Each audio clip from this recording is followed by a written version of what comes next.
ಸಾಮಾನ್ಯವಾಗಿ ನಮಗೆ ದುಃಖ ಆದಾಗ ಏನು ಮಾಡ್ತೀವಿ ಹೇಳಿ? ಆ ದುಃಖವನ್ನು ದೂರ ಮಾಡೋ ಸರ್ವ ಪ್ರಯತ್ನಗಳನ್ನು ಮಾಡ್ತೀವಿ. ಅಫ್ಕೋರ್ಸ್ ಮನುಷ್ಯನ ಸಹಜ ಗುಣ. ಆದರೆ ಇಲ್ಲಿ ವ್ಯತಿರಿಕ್ತವಾಗಿ ನಾನು ಹೇಳೋದು, ದುಃಖವನ್ನು ದೂರ ಮಾಡೋ ಪ್ರಯತ್ನ ಮಾಡಬೇಡಿ. ಬದಲಾಗಿ ಆ ದುಃಖವನ್ನು ಮರೆಸುವಂತಹ ಆತ್ಮವಿಶ್ವಾಸ ನಿಮ್ಮಲ್ಲಿ ಹೆಚ್ಚಾಗಲಿ. ನಗುಮುಖ ನಮ್ಮ ದುಃಖವನ್ನು ಮರೆಮಾಚಲಿ. ಸೊಸೈಟಿಲಿ ನಮಗೇನು ಹಾಗೆ ಇಲ್ವೇನೋ ಅನ್ನೋ ರೀತಿಯಲ್ಲಿ ಬದುಕಬೇಕು. ಆದರೆ ದುಃಖ ನಮ್ಮಲ್ಲೇ ಇರಬೇಕು. ಹೇಗೆ ನೀವು ಸುಖ ಸದಾ ನನ್ನ ಜೊತೆಲಿ ಇರಲಿ ಭಗವಂತ ಅಂತ ಪ್ರೇಯರ್ ಮಾಡ್ತಿರೋ, ಹಾಗೇ ದುಃಖ ಕೂಡ ನಮ್ಮಲ್ಲಿರಬೇಕು. ಏಕೆಂದರೆ ಅಲರ್ಟ್ ಮಾಡುತ್ತೆ ಅದು ನಮ್ಮನ್ನು.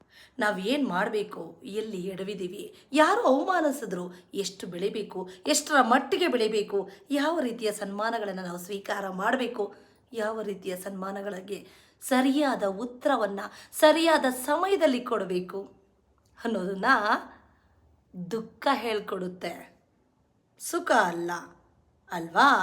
ಹಾಗಾಗಿ ಯಾವತ್ತೂ ದುಃಖ ಬರಲಿ, ಸಹಿಸ್ಕೊಳ್ಳೋ ಶಕ್ತಿ ಭಗವಂತ ನಮಗೆ ಕೊಡಲಿ. ಅದರಿಂದ ಪಾಠ ಕಲಿಯೋಣ.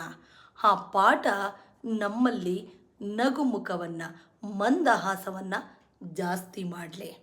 ಆಗ ನೋಡಿ, ನಮ್ಮ ಬೆಳವಣಿಗೆಯ ಪ್ರಥಮ ಹೆಜ್ಜೆಯನ್ನು, ಮೊದಲನೇ ಹೆಜ್ಜೆಯನ್ನು ನಾವಿಟ್ಟಿದ್ದೀವಿ ಅಂತ ಅರ್ಥ.